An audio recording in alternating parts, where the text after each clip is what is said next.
जय माता दी। चौथी नवरात्रि कथा माँ कूष्टमांडा की कथा। माता कूष्टमांडा देवी दुर्गा का चौथा स्वरूप है। उन्हें आदि शक्ति के रूप में भी पूजा जाता है, क्योंकि ऐसा माना जाता है कि उन्होंने अपनी दिव्य मुस्कान से पूरे ब्रह्मांड की रचना की थी। संस्कृत में कू का अर्थ है छोटा, ऊष्मा का अर्थ है गर्माहट या ऊर्जा, और अंड का अर्थ है अंडा यानी ब्रह्मांड। इस प्रकार कूष्टमांडा का अर्थ है वह देवी जिन्होंने ब्रह्मांड की उत्पत्ति की। नवरात्रि के चौथे दिन उनकी पूजा की जाती है। माता कूष्टमांडा की कथा इस प्रकार से है।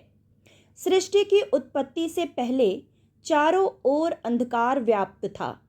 कोई जीवन, कोई प्रकाश, कुछ भी नहीं था।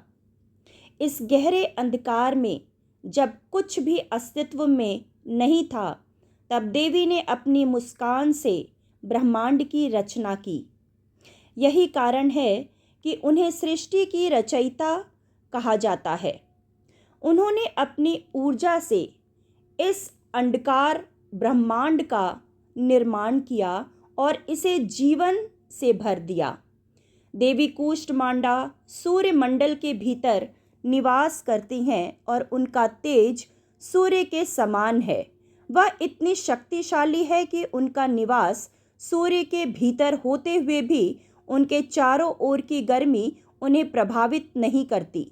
उनके शरीर की कांति और ऊर्जा से ही सूर्य मंडल का संचालन होता है। माता कूष्टमांडा के 8 हाथ होते हैं, इसीलिए उन्हें अष्टभुजा देवी भी कहा जाता है।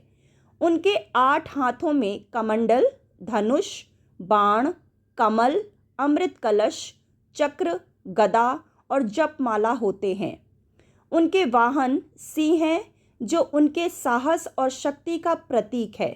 वह अपने भक्तों को समृद्धि, स्वास्थ्य और शक्ति का आशीर्वाद देती हैं। कहानी यह भी बताती है कि जब देवी ने ब्रह्मांड की रचना की, तब उन्होंने ब्रह्मा, विष्णु और शिव को भी जन्म दिया और सृष्टि के पालन, संहार और निर्माण की जिम्मेदारी सौंपी। वह जीवन की प्रारंभिक ऊर्जा और सृजन की शक्ति हैं। माता कूष्टमांडा की उपासना से भक्तों के रोग, शोक, भय और दुख दूर होते हैं। उनकी पूजा से भक्तों को दीर्घायु, सुख और समृद्धि प्राप्त होती है। ऐसा माना जाता है कि उनकी कृपा से व्यक्ति के भीतर सकारात्मक ऊर्जा और आध्यात्मिक शक्ति का संचार होता है, जिससे जीवन में संतुलन और सफलता को प्राप्त होती है।